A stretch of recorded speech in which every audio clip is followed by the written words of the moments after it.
बिस्मिल्लाहिर्रहमानिर्रहीम। मैं हूँ ताहिर परवेज़ मलिक। मेरे साथ हैं अज़हर अब्बास साहब हैं और अकरम साहब हैं और अली रज़ा साहब हैं। आज हम बात करेंगे प्रोटेक्टिव बेल पे कि प्रोटेक्टिव बेल क्या है, इसका कॉन्सेप्ट क्या है और इसकी बुनियादी जो दो किस्में हैं हम उस पर बात करेंगे। दो सूरतें ऐसी हैं।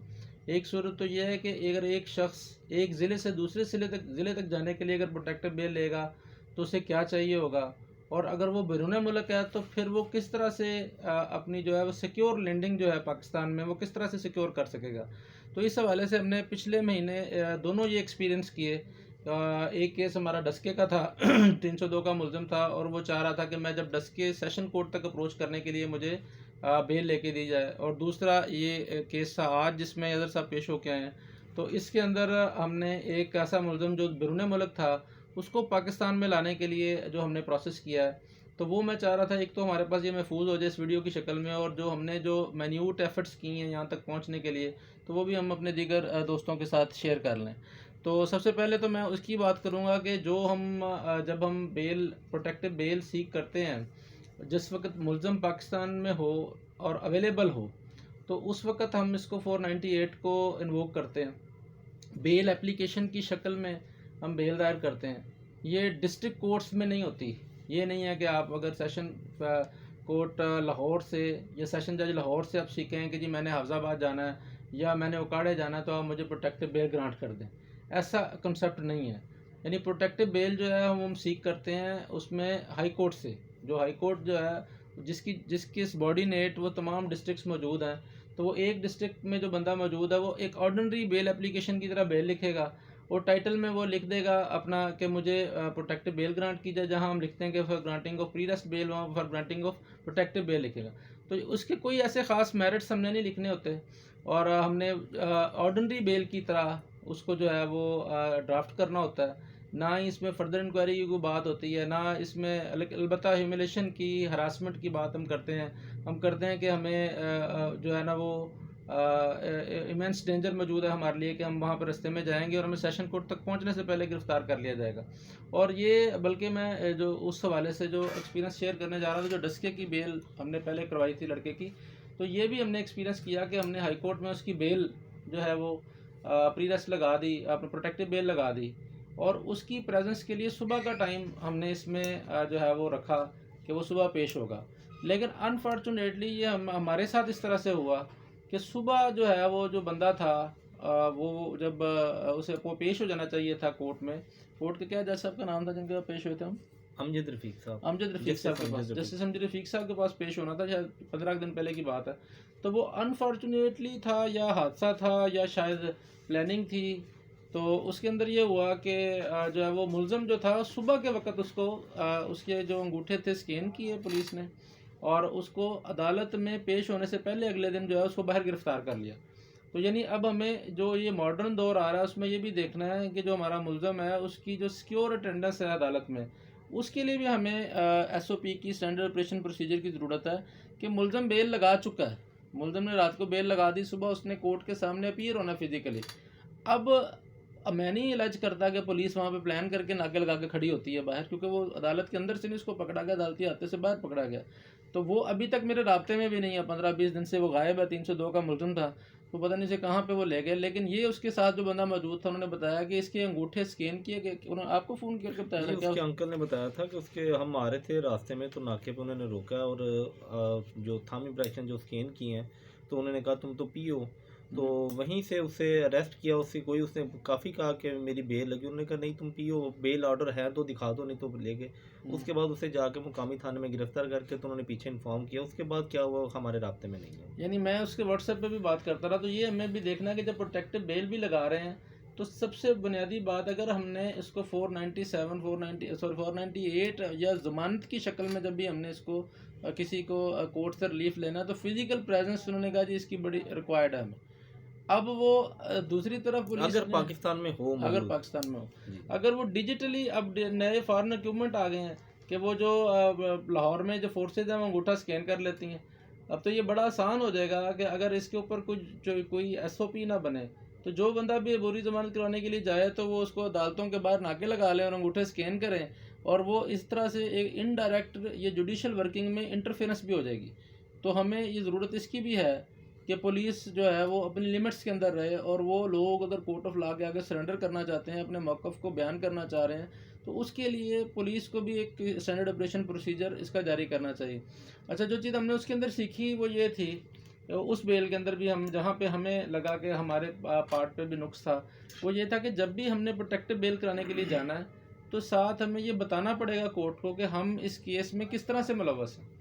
यानी अगर हमारा बंदा तो डायरेक्टली नामजद एफआईआर में, फिर तो कोई इशू नहीं है, हम एफआईआर की मुसद्दका कापी हाई कोर्ट से ले लेंगे। लेकिन जो लैकुना ये आया उस केस में, इसी केस के अंदर, कि जिस वक्त हम वहाँ पे गए बेल कराने के लिए, तो साथ कोर्ट ने कहा जी आप पीओ कैसे हैं। अब वो एफआईआर में नामजद नहीं था, ततीमा बयान के ज़रिए वो नामजद हुआ और लेटर ऑन वो पीओ हो गया।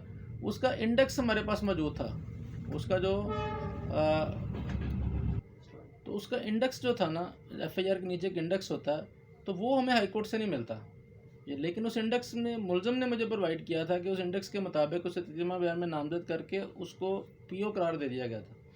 लेकिन कोर्ट जो थी वो इस चीज़ पर इसरार कर रही थी कि भाई आप उसके इंडेक्स की कापी मुझे दिखाएं, ये तो अनअटेस्टेड है, आप अटेस्टेड कापी दें। तो अल्टीमेटली फिर हमें जो हाई कोर्ट से मुसद्दका कापी मिलती है वो भी फेलियर हो गया कि अगर हमें सिर्फ एफआईआर की कापी मिल रही है और इंडेक्स की मुसद्दका कापी नहीं मिल रही, तो वो कोर्ट तो उसको मान ही नहीं रही। तो वो इस केस में ये भी एक प्रॉब्लम आ गया कि पहले कोर्ट ने यहाँ उंगली रख दी यहाँ पे कि आप जनाब किस तरह से इन्वॉल्व है। हमने कहा जी ये इंडेक्स है, उन्होंने कहा जी ये इंडेक्स जो है मुसद्दका नहीं है, आपके पास इंडेक्स ही नहीं है। तो वो अब इंडेक्स हमें हाई कोर्ट से मिलना नहीं है जो नई फैसिलिटी मिली है।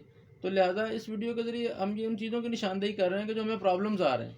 तो प्रॉब्लम ये भी है कि अगर जहाँ पर वो एफआईआर दे रहे हैं वो पब्लिक रिकॉर्ड है, उसका इंडेक्स भी दे दें, ताकि कम से कम अगर कोर्ट रिक्वायर कर रही है, अब हमें ये भी लगता है कि शायद हो सकता है कोर्ट हमें कुछ मौका दे देती, हम उस जाके मिल लेते हैं, उन लोगों को बताते कि भी इसको कोर्ट बुला रही है। तो कोर्ट ने देखा इंडेक्स भी नहीं है, मुलज़म भी नहीं है, उन्होंने बेल इसकी अदम पैरवी खारिज कर दी। दूसरी तरफ उन्होंने मुलज़म को वहाँ से पकड़ा और वो ले गए। लेकिन अल्टीमेटली हमने अभी एक तो ये सीखना है कि जो ड्राफ्टिंग है उस बेल की, वो भी मैं इस वीडियो के डिस्क्रिप्शन में उसका एक सॉफ्ट कॉपी उसकी छोड़ दूंगा उस मुलज़म की, ताकि कोई भी शख्स उसको डाउनलोड करे और उसके अंदर अमेंडमेंट करके उसको यूज़ कर ले। उसके अंदर आम बेल की तरह हमने सिर्फ स्टेट को पार्टी बनाना होता है और कंप्लेनेंट को पार्टी बनाना होता है। अब उसके साथ अब ये जो दूसरा प्रोसीजर जो मेरे सामने खुला पड़ा है, जो हम आज मुलज़म की जो बेल हमने सिक्योर की है, इसके लिए थोड़ा सा टेक्निकली डिफरेंट हो जाता है कि जिस वक्त कोई भी मुलज़म बैरून मुल्क है और वो चाहता है कि जब मैं लैंड करूं तो मुझे इस पाकिस्तान में गिरफ़्तार ना किया जाए। इससे पिछली बार जिस मुलज़म की हमने देखी थी उसमें उसका नादरा ने आईडी कार्ड ब्लॉक किया हुआ था। उसने जब फ्रीक बनाया तो उसने नादरा को भी फ्रीक बनाया था। तो जब हमने एफआईए चूँकि एयरपोर्ट पर इन्वॉल्व हो जाती है, गवर्नमेंट ऑफ पाकिस्तान इन्वॉल्व हो जाती है, प्रोविंशियल गवर्नमेंट इन्वॉल्व हो जाती है, तो फिर जब हम ऐसी कोई भी जो है वो सहूलत लेना चाह रहे हैं कि हमें सेफ़ पैसेज मिल जाए अपनी मुतलका कोर्ट तक जिन्होंने उसे प्री रेस्ट ग्रांट करनी है, तो ये एक तो बात ये सीखने वाली है कि इसमें रिट होती है, इसके अंदर बेल एप्लीकेशन नहीं होती। 498 इन्वोक नहीं करते हम, इसके अंदर हम 199 इन्वोक करते हैं। यानी ये एक मेजर डिफरेंस है। ऐसी प्रोटेक्टिव बेल जब बैरून मुल्क से मुलज़म लैंड करना हो, तो फिर बेल इसमें पार्टी किस किस को बनाते हैं, इसमें हम फेडरेशन ऑफ पाकिस्तान को पार्टी बनाते हैं। अब बेशुमार जो नए दोस्त हैं उनको ये भी नहीं पता कि वो एफओपी को जो पार्टी बनाना है तो प्रॉपर उसका एड्रेस क्या है। तो ये वैसे तो इस रिट पिटीशन की भी जो है वो सॉफ्ट कॉपी मैं इस वीडियो की डिस्क्रिप्शन में दे दूंगा, लेकिन चूँकि थोड़ा सा ये बर्निंग इशू है, ये आज ही हमें मौका मिला है और मंगल तक हमें बेल ग्रांट हुई है, तो ये मंगल के बाद मैं इसको दूंगा ताकि हमारा मुलज़म अपनी अदालत तक पहुंच जाए। तो इसमें हमने जब पार्टी बनाना तो फेडरेशन ऑफ पाकिस्तान का एक प्रॉपर एड्रेस है कि through secretary ministry of interior 4th floor R block पाक सेक्रेटेरिएट रेड जोन इस्लामाबाद, यानी ये हुकूमत पाकिस्तान का एड्रेस है। यानी अगर हम जब उनको पार्टी बनाते हैं तो थ्रू सेक्रेटरी एफओपी को बनाते हैं। अब उसके बाद दूसरा हमने पार्टी बनाया director general FIA federal investigation agency, head of bureau of immigration FIA headquarters G9/4 Islamabad. Number 3 government of Punjab, इसके अंदर बनाया थ्रू सेक्रेटरी होम डिपार्टमेंट, जो होम सेक्रेटरी हैं उनको पार्टी बनाया सिविल सेक्रेटेरिएट लाहौर। उनका एड्रेस भी यानी उनके नाम और उनके एड्रेसेस प्रॉपर देने होते हैं। नंबर 4 हमने प्रोविंशियल पुलिस अफसर आईजी पंजाब पुलिस पाकिस्तान। अब पिछली बार मैंने आईजी लिख दिया, आईजी पंजाब पाकिस्तान लिख दिया, तो आईजी पुलिस ने लिखा। एक पिछले एक केस में पेश हुआ तो कोर्ट ने मुझसे वहाँ हाथ से करवाया, उन्होंने कहा जी आईजी तो 2 हैं, आईजी प्रिजन्स भी है, तो आप किसको पार्टी बना रहे हैं। लिहाजा जिस वक्त हमने रिट्स में जाना है या पार्टियां बनाना है तो ये नाम पार्टियों के बड़े दुरुस्त होने चाहिए।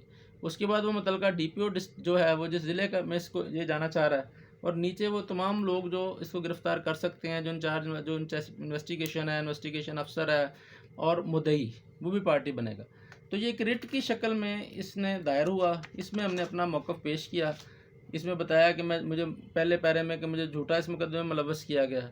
दूसरा, इसमें ये भी बताया कि मैंने बाहर बैठ के मैं इस मुकदमे में शामिल तफ्तीश होना चाहता था, तो मैंने अपनी दरख्वास्तें भेजी हैं, लेकिन पुलिस मेरी इस वर्चुअली मुझे शामिल तफ्तीश नहीं कर रही।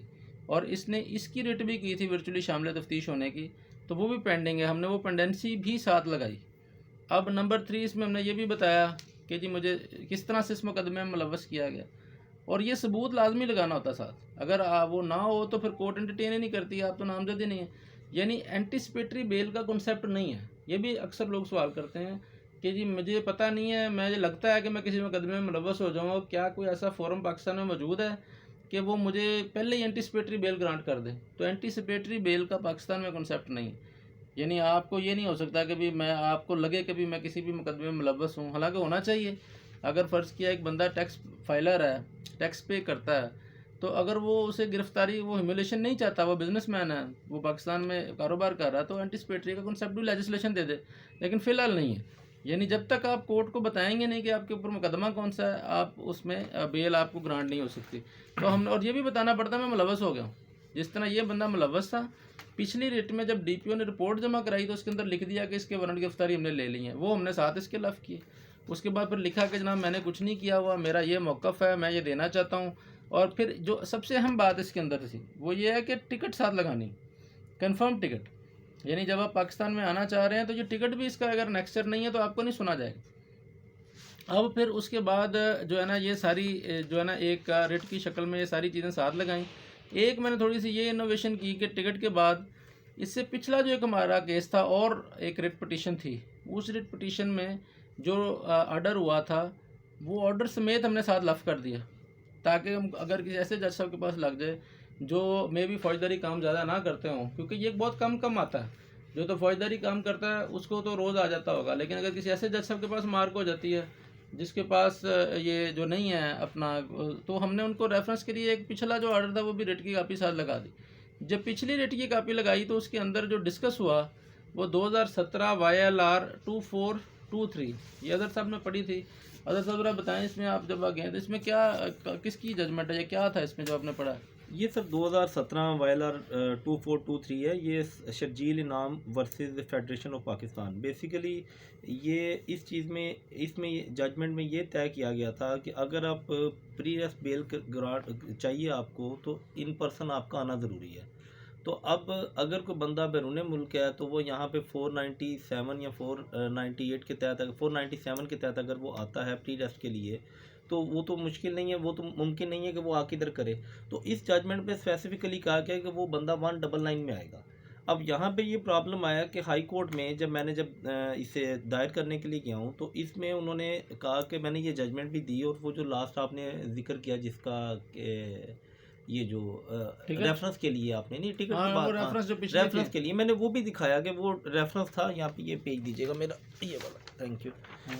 वो रेफरेंस था जस्टिस सरदार मोहम्मद सरफराज डोगर साहब का, जिन्होंने पहले किया, जो आपने रेफरेंस के साथ लगाया, मैंने वो भी दिखाया। तो मैंने कहा दो चीज़ें देखें, जज साहब ने उसमें भी रेफरेंस दिया शर्जील इनाम वर्सेस फेडरेशन ऑफ पाकिस्तान का। तो मैंने कहा आप इसे ऑब्जेक्शन में ना आए। उन्होंने कहा कि जी आप चाहे जो भी कहेंगे, जो भी जजमेंट देंगे, लेकिन हमारा यहाँ पे ये लगेगा ऑब्जेक्शन में ही। आप लाहौर की बात कर रहे हैं ना, लाहौर की चीज़ मिस कर रहे हैं। मैंने इसके अंदर ये भी लिखा था कि Mohammad Rafiq Virk versus secretary interior government of Pakistan Islamabad, ये सिविल पिटीशन नंबर 1662-L/2018, ये नहीं है। नहीं वो और चीज़ है। और इस जजमेंट में भी इसी को बेस बनाया गया। बेस ये है, नहीं ये वाली 18 वाली है। ये सर बेस 17 की सुप्रीम कोर्ट कैसे इस पे कर लेगी? नहीं, ये सुप्रीम कोर्ट की नहीं है सर। भाई ये आप यही तो गौर नहीं कर रहे कि ऑनरेबल सुप्रीम कोर्ट ने एक डिक्टम लेट किया, ये 2 थी, एक नहीं है। अच्छा नहीं, ये नहीं मिला मुझे। मैंने ये अनरिपोर्टेड जजमेंट थी, अनरिपोर्टेड थी, इसलिए मैं इसमें ऑनरेबल सुप्रीम कोर्ट ने 1662-L/2018 है, ये रिपोर्टेड भी हुई होगी, लेकिन अभी मुझे रेफरेंस नहीं है मेरे पास। Mohammad Rafiq Virk versus secretary interior government of Pakistan Islamabad, ये पहला रिलीफ मिला उसमें उसके बाद ये पहले उससे पहले क्या इसमें ये पहले हाँ इसमें सिर्फ रेफर किया गया इन दोनों पे रिलाई करके, ये रिपोर्टेड नहीं है इसलिए ये मिल नहीं थी रही, ये रिपोर्टेड हो चुकी है। ठीक है ठीक इसमें यानी ये वाज़ा कर दिया गया कि अब इसकी रिट होगी, रिट में जाएंगे आप। हाँ जी। और क्योंकि आपके पास और कोई रेमेडी नहीं, क्योंकि आपका बंदा अवेलेबल नहीं है इसमें, और आप बेल प्री रेस्ट में आप जाएंगे तो अगर आप ये लेते हैं बेल फाइलिंग के वक्त जो प्रॉब्लम्स आई अगर सब वो डिस्कस कर रहे हैं कि आप फाइल करने के लिए जब गए वहाँ पे तो आपने देखा, तो उसके बाद जब सारी फाइलिंग होगी तो उसके बाद ऑब्जेक्शन में हमें मैसेज आया, तो जब सुबह गए हैं तो मैंने एक मिनट जरा होल्ड कीजिएगा। ऑब्जेक्शन होता क्या है, जब हम कोई भी फाइलिंग अगर हाई कोर्ट में करते हैं तो असूली तौर पर वो अगले दिन उसको लग जाती है अगर उस पर किसी को एतराज़ ना हो। तो वहाँ पर जो ऑफिस में लड़के बैठे हुए हैं वो जो काम करते हैं वहाँ पे रजिस्ट्रार साहब वहाँ पे वर्किंग कर रहे होते हैं, कोई असिस्टेंट रजिस्ट्रार, डिप्टी रजिस्ट्रार, वो बड़े वेल ट्रेंड होते हैं। जब वो समझते हैं कि जो आप रिलीफ मांग रहे हैं वो नहीं बनता या प्रॉपर आपने उसके ऊपर वो सेक्शन यानी उसकी अपील बनती है, आपने रिवीजन पे इंसिस्ट कर रहे हैं, अव्वल तो वो आपको ऑब्जेक्शन लगा के दे देंगे कि ये चीज़ें दें। अब ऑब्जेक्शन क्या हो सकते हैं कि टेस्टेड कापियाँ मुहैया करें, आपकी ये डॉक्यूमेंट क्लियर नहीं है, प्रॉपर परफॉर्मा बना जो आपको देते हैं। अगर वो एफआईआर अटेस्टेड होनी चाहिए, अटेस्टेड होनी चाहिए, सर्टेन व्हाट्सएप की जो तस्वीर है वो नहीं होनी चाहिए, कॉपी होनी चाहिए। लेकिन सर कुछ चीज़ें जो आप अभी जिक्र कर रहे हैं ना, ये उनकी रिक्वायरमेंट है। ऐसे केस पे जिसके पास आपके पास कापी अवेलेबल नहीं है तो वो कभी भी ऑब्जेक्शन में भी नहीं लगाएंगे, वो कहेंगे लाओगे तो लगाएंगे, नहीं तो अदरवाइज ये पड़ा हुआ है यहाँ पे, वो क्लियर है। वो ऑब्जेक्शन में वो केस जो मैंने ऑब्जर्व किया है, माइट भी पॉसिबिलिटी आप कुछ और बेहतर इसमें ऐड ऑन कर सकें, जो मैंने ऑब्जर्व किया है वो ये है कि ऑब्जेक्शन में वो केस लगेंगे कि आपने कोई ऐसा रिलीफ मांग लिया है कि जो वो रूटीन से हट के है। नहीं, ऑब्जेक्शन ये होता है कि पहले तो वो आपको एक तरह से असिस्ट कर रहे होते हैं कि ये चीज़ें पूरी कर ले जी, लेकिन अगर आप में कंट्रोवर्सी आ जाती है, यानी आप ऑफिस से इख्तलाफ करना चाहते हैं, हाँ कह तो सकते वो हैं। अगर आप ऑफिस से इख्तलाफ करेंगे तो फिर वो कहते हैं कि ठीक है सर हम आपको बतौर ऑब्जेक्शन केस आपका सुबह लगा देंगे। यानी वो सबसे पहले फिर वहाँ पर केस पर आर्गूमेंट नहीं होते अगले दिन सुबह, अगले दिन ऑब्जेक्शन के ऊपर बात होती है कि भाई ऑब्जेक्शन सही है या गलत है। ऑब्जेक्शन ओवररूल भी हो जाता है, ऑब्जेक्शन सस्टेन भी हो जाता है। लेकिन जैसे आप प्रोटेक्टिव बेल के लिए जाएंगे और बंदा आउट ऑफ कंट्री, तो उनका पहला सवाल, उनका वहाँ पे बैठे हैं, उनका नाम है मियाँ साहब, सारे उन्हें कोई भी नाम मियाँ साहब जो भी हैं, सीनियर है वो, काफ़ी मतलब हाई कोर्ट में दायरे के अंदर, हाँ जी। तो उन्होंने कहा कि भाई वकील साहब देखें, इसमें होगा ये कि हम ऑब्जेक्शन में लगाएंगे, इस बात में हम क्लियर हैं। ठीक है। तो जब ऑब्जेक्शन लग गया उसके बाद अगले दिन जब पेश हुए तो मैंने कहा शायद ऑब्जेक्शन पे बहस होगी, लेकिन जजेस भी वो ट्रेंड है इस बारे में, उन्हें भी ये केस फिंगर टिप पे सब जजेस को है, उन्होंने कोई दूसरी बात नहीं की। उन्होंने कहा जी टिकट कहाँ है आपकी, तो मैंने उन्हें टिकट पे आ गया, उन्होंने टिकट देखी कि ये पूछा कि कहाँ पे कब की फ़्लाइट है और कहाँ पे आना, किस एयरपोर्ट पे आना है उन्होंने, तो मैंने वो नीचे वो पॉइंट आउट किया कि इस एयरपोर्ट पे आना है। तो इसके बाद एफआईआर उन्होंने पूछा किस चीज़ की, मैंने कहा 302 की, और उसके बाद उन्होंने कहा ठीक है कब की टिकट जब हो गया फाइनल तो उन्होंने कहा मैं आपको 1-2 दिन का टाइम दे सकता हूँ। वो मंडे को अनफॉर्चुनेटली मतलब छुट्टी थी, इसलिए उन्होंने मई की छुट्टी आ रही थी, उन्होंने 2 डेट डाल दी। हाँ, यानी ये बड़ा नैरो टाइम मिलता है, बहुत ज़्यादा मई में टाइम मिला। जी। तो देखने वाली बात, ये समझने वाली, पहले तो मैं ये बता रहा था कि ऑब्जेक्शन केस क्या होता है। ऑब्जेक्शन केस का मतलब है कि अगले दिन कोर्ट देखेगी कि ऑब्जेक्शन रखना है या नहीं। यानी कई दफ़ा ऐसा होता है कि वो ऑब्जेक्शन केस के बाद फिर रेगुलर हियरिंग होती है, रेगुलर नंबर अलाट हो जाता है उसको। अच्छा, इस तरह के केसेस जिसमें टाइम बहुत शॉर्ट होता है, 1 या 2 दिन मिले या 4 दिन में या 6 दिन मिले, उसमें जो अगली बात अहम होती है कि हमने साथ एक कापी दस्ती का कहना होता है जी। यानी हम जब वो कोर्ट जो है ना कोर्ट। अच्छा, इसमें एक और बात जो है ना वो मैं चाह रहा हूँ कि वो शेयर हो जाए कि एक कापी दस्ती का क्या तस्वर है, और जो टेस्टेड कापी हमने हाई कोर्ट में लगाते हैं तो उनको वापस लेना हो तो फिलबदी क्या ऐसा काम करना होता है, अदर साहब ज़रा शेयर कर दें आप। सर इसमें ना प्रोटेक्टिव बेल में टाइम जो होता है वो थोड़ा दिया जाता है, मतलब अगर हमने आज दायर किया है तो हमारा बंदा जो है वो 29 को या 30 को आ रहा है, तो हमें 2 तक टाइम दिया उन्होंने। तो अब ऐसी सिचुएशन में कई दफ़ा होता है कि ऑर्डर के लिए फ़ाइल जो है वो पड़ी होती है, वो 3-3 4-4 दिन ऑर्डर साइन नहीं होता या टाइप नहीं होता। तो इस सिचुएशन में जज साहब से जब वो ऑर्डर कर देते हैं कि जी आपको फ़लाँ डेट तक बेल ग्रांटेड है, तो उसमें फिर लास्ट में ये रिक्वेस्ट की जाती है कि सर कॉपी दस्ती का भी, ये वकील जो आर्गुमेंट कर रहा है वो उसका कहना बनता है, कहना बनता है सर कापी दस्ती का ऑर्डर मेहरबानी ऑर्डर कर दें। अब वो दस्ती कॉपी में भी आगे ये है कि वो मतलब ये नहीं है कि आपको वो कोर्ट में ही खड़े हुए दस्ती कॉपी मिल जाएगी, अगर आप ये समझें कि जज इस तरह दे देगा। पहले तो जब ऑर्डर टाइप होता है पहले तो ऑब्जेक्शन रिमूव होकर इसने दोबारा अर्जेंट सेल में जाना होता है वापस, ताकि उसको क्योंकि ओरिजिनल नंबर लगे, ओरिजिनल नंबर लगे, अभी तक उससे नंबर नहीं लगा होता। वो ऑब्जेक्शन रिमूव करके जज साहब वो नंबर उसे कहते हैं अर्जेंट सेल में ब्रांच में भेजते हैं, वो नंबर लगा के दोबारा भेजते हैं। उसके बाद आगे जो फर्दर जज साहब ने रिलीफ दिया होता है वो दोबारा ऑर्डर टाइप होता अच्छा, है। एक मैं यहाँ पे बात ऐड कर दूँ, अकरम साहब बाद में आए हमारे साथ, अकरम साहब बाहर चले गए थे, इरफान साहब ने रिप्लेस किया था, इरफान आज़ाद साहब ने। तो ये बात समझने वाली है कि इसमें जब उन्होंने ऑब्जेक्शन रिमूव कर लिया ना, तो बाद दफ़ा वो ऑब्जेक्शन रिमूव करके वो किसी और कोर्ट के पास बाद दफ़ा लगती है अगली हेयरिंग के लिए। लेकिन ये कभी कभार ऐसे होता है कि उन्होंने ऑब्जेक्शन रिमूव भी किया और अगला ऑर्डर भी खुद ही कर दिया जज साहब। वरना मैं खुद वहाँ पे जब अदालत में बैठ के देखता रहा तो वो सिर्फ ज़्यादा ज़्यादा ऑब्जेक्शन रिमूव कर देते थे, फाइल भेज देते थे कि इसको ओरिजिनल नंबर लग जाएगा, जिसके पास लगेगा उसको सुनाएं। अक्सर वकील कहते थे कि सर आप केस भी सुन लें। आप उन्होंने कहा जी मैं तो सिर्फ ऑब्जेक्शन सुन रहा हूँ। और ये भी जो पेशी लिस्ट जो है ना उसमें मुमूमी तौर पर अर्जेंट के बाद या अर्जेंट के साथ अर्जेंट के अंदर ही, फौरी बाद साथ ऑब्जेक्शंस को सुना जाता है। जी हाँ। यानी कोर्ट जो शुरू में चीज़ें सुबह 8 बजे कॉल करती है, उनमें अर्जेंट हैं, ऑब्जेक्शन केसेस हैं और ऐसे केसेस जिनमें एडजर्नमेंट टाइम है, इन तीनों को वो सबसे पहले कॉल करके ताकि ज़्यादातर लोगों को फ्री कर दें। तो आप ये बताने लगे थे कि जब इस तरह का केस जिसमें उन्होंने फौरी तौर पे ऑब्जेक्शन रिमूव करके ऑर्डर भी कर दिया हो, तो वो जब ऑर्डर हो जाता है तो फिर उस ऑर्डर में फौरी तौर पर नकल लेने का क्या प्रोसीजर है, ये बता रहे थे। उसमें सर नेक्स्ट ये है कि जैसे ही आपका वो नंबर लग के आएगा तो फिर आपने वो नंबर कोर्ट से लेके तो आपने जाके जो कॉपी ब्रांच है वहाँ पे वो अप्लाई कर देना है। और वहाँ पे जब अप्लाई करना है तो आपने अप्लाई, एक सेकंड होल्ड कीजिएगा, ये बताना चाह रहे हैं कि जो ऑब्जेक्शन में जब केस लगता है उसका नंबर और होता है, जब रेट का नंबर लग जाता है वो और है। तो जब आपने नकल अप्लाई करनी है तो अपनी तरफ से आप नकल अप्लाई करके घर आ जाएं तो आप ऑब्जेक्शन वाली अगर नंबर देंगे तो नकल नहीं निकलेगी। मुझे बल्कि बाकायदा उस बंदे ने रेट ब्रांच वाले ने कहा कि ये नंबर नहीं लिखना, नहीं तो ये मेरे तक नहीं पहुंचेगा। यानी आपने वो नंबर लिखना है जो अर्जेंट सेल उसे लगाएगा। अच्छा, जब वो अर्जेंट सेल नंबर लगा के चला गया, जज साहब ने फर्दर ऑर्डर भी आगे टाइप करना होता है कि पहला तो सिर्फ ऑब्जेक्शन रिमूवल का, return to urgent cell number लग के वापस आएगा, उसके बाद नया ऑर्डर टाइप होगा, फिर जज साहब साइन करेंगे। अच्छा, जब आपको नंबर मिल गया तो फिर आप उतनी देर जब तक दूसरा ऑर्डर टाइप नहीं हो रहा, बस उसी के आगे फर्दर चलना है। प्रोटेक्टिव बेल की हद तक बात करो, दूसरे में तो आपने क्लियर कर दिया। तो जैसे ही ये नंबर आगे चले, आप जाएंगे उसमें कॉपी ब्रांच में, तो वहाँ पे जब आप फाइल करेंगे तो आप उन्हें कहेंगे भाई मुझे ये बाय हैंड दे दें, वो स्टैंप लगा के आपको दे देंगे।